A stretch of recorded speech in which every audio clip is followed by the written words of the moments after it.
جژنی ڕەمەزان لە هەموو لایەک پیرۆز بێ و هیوادارین جەژنی سەرکەوتنی هەق و دادپەروەری بێت بەسەر ناحەق و ستەم و بێدادیدا.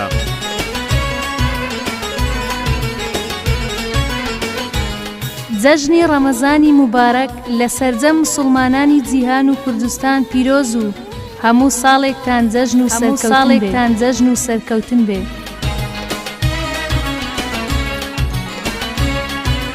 لە هەر بستەخاکێکی کوردستانەوە لە ناقی دەروونمانەوە بە نەسیمی موحیبەت و میهر و سۆزەوە دەینەوە و پەیامی جەژنە پیرۆزە دەڵێینەوە.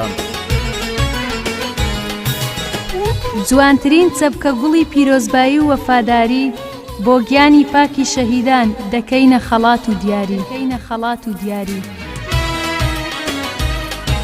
ئاوازی بە سۆزی جەژن دەروونمانی خستۆتە جۆش، بۆتە شەماڵی دڵ و هۆش، بۆتە تاڤگەی خۆشەویستی و میهر و هۆش. جەژن هێمای برایەتی و خۆشەویستی و یەکڕێزی مسڵمانانە. جەژن بەفراوی کوێستانە، دڵ و دەروون دەشواتەوە، نمەی گەوهەری بارانە، ئاوەدانی دەخاتە نێو وڵاتەوە، شنەی نەسیمی بەیانە، دەرگاکانی خۆشەویستی دەکاتەوە.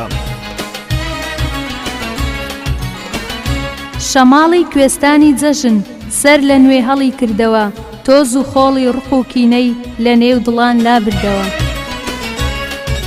جەژن بەهارێکی نوێیە و نیشتیمان دەکاتە بەهەشت، ڕێگەی هەڵدێر دەکاتە دەشت، مرۆڤ دەبا بۆ خۆشترین سەیران و گەشت.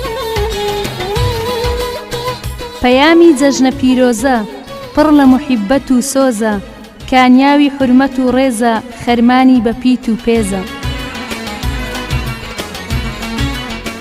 تەماشاکەن کەرنەڤاڵی جەژنە لێرە، بە کورد و کوردستانەوە، بە گەرمێن و کوێستانەوە، بە دەربڕینی جوانەوە، بە جەستە و دڵ و گیانەوە، کەوتونە نێو ڕۆژێکی تازەی ژیانەوە. جەژن و شادیە، جەژنی خێر و دڵخۆشیە، گەردن ئازادیە، خۆشیە خێرات دەیدەی، جەژن و شادیە، جەژنی خێر و دڵخۆشیە، گەردن ئازادیە. جەژنە دەیدەی، جەژن و شادیە، جەژنە دەیدەی، جەژنی